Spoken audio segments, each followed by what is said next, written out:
one of the really striking points, I thought it was perhaps the strongest point you made, is that you are really responsible for your own emotions.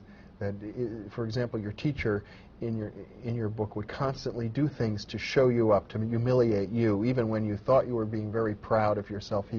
He would show you how silly or stupid you were and call you a jackass quite often, and then you would get angry. And this happened again and again and again and again until you learned that you were the one who was getting angry, that it wasn't because of anything that anybody else did to you, that rather that was your state of being. Yes, and he had to do it again and again because I was a little slow in learning. Mm-hmm. And it is a stretch for most of us to feel like when we get angry that it's just us doing it, because it seems reasonable to get angry in many situations. And when I talk about dealing with the emotions, Socrates said that the warrior, the peaceful warrior, chooses happiness. And it has to be unreasonable, because there are many reasons to be happy. And there are not, well, actually, let me take that back. He said there are many reasons to be unhappy. Read the daily newspapers. Mm-hmm. And there are not a lot of reasons. The mind can't just always make us happy. So he said the peaceful warrior chooses to be unreasonably happy. Mm-hmm. But I'm not talking about playing pretend, where we just suppress emotions, suppress negativity. I'm talking about we know what our feelings are and recognize them and express them appropriately, but nevertheless still be able to radiate to other people from having a broader perspective of what our life is about. And from that perspective, looking back from the ends of the universe, to see us down there on Earth somewhere, running around with our little problems, it gives us a little bit of humor about ourselves, and I had to learn that. Mm-hmm. It's interesting, at one point, your teacher in the novel asks you, "Where are you?" And you say, "Well, I'm in Berkeley, I'm in California." And he says, finally you go, "I'm on Earth, in the solar system, in the universe." And he says, "Well, where is the universe?"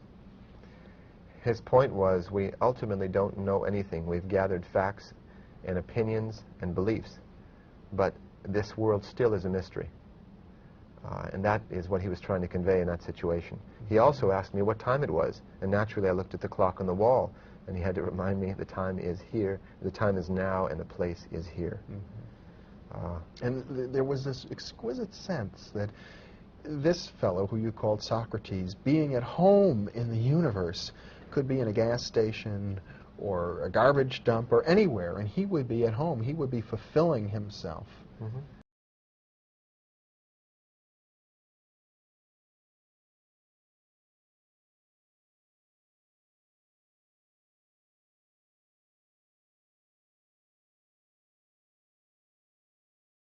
So much, I think, in our lives, we seek fulfillment through attainments, through achievements, through career, for example. And you seem to be kind of getting underneath that and suggesting that that can never really be fulfilling. One way... in and of itself. Yes, yes. Achievements are fine, and I had many achievements in the beginning of the book I described. I had many successes. One of the best things about going to college is that we find out it doesn't make us happy. And it's the same with getting rich, or getting married and having children, or retiring. None of those things in themselves make us happy. They may be functionally very useful. That's what I found. I've gone to college, I'm married, I have children.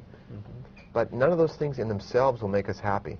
They can be very useful, but happiness depends on us. Whether happiness isn't something we get, it's something we give. That's my sense of it anyway. Mm-hmm. And that's the discipline, because anybody can be happy when things are going well. And I've learned that. But when things aren't going well, that's when it draws out that inner warrior in us to radiate that and bring whatever happiness we can to the situation. Yeah. Well, there's a tricky thing here. I know your teacher expressed it in your book by expressing anger, by showing what would appear, by acting unhappy with you. Right. From time to time. And surely in our own life there are situations that occur where we are going to act unhappy because we're responding. Yes. If we wouldn't want to deny that within ourselves. Right. In fact, let's take fear, sorrow, and anger. Mm-hmm. If a gorilla is chasing me down the beach, I'm not going to stop and tell it about my childhood. I'm going to hoof it. I'm going to run. I'm going to express fear. Yeah. And it seems perfectly appropriate. If I'm at a friend's funeral, it would be very appropriate to express sorrow. And if I'm dealing with bureaucrats, sometimes anger can be very useful. Mm-hmm. So the expression, our full emotional affect, like children, you know, babies are so real. When they're angry, they let it out, and then they let it go. And so I'm not of the school that we should just pretend to be calm all the time, because that will beat us bloody inside. There's a saying that the organs weep the tears that the eyes refuse to shed. But I am talking about using our breath and simple techniques we can apply in everyday life to clear the obstructions, the cramp right in here, in our chest and stomach area. And then we can express ourselves more fully without being choked up.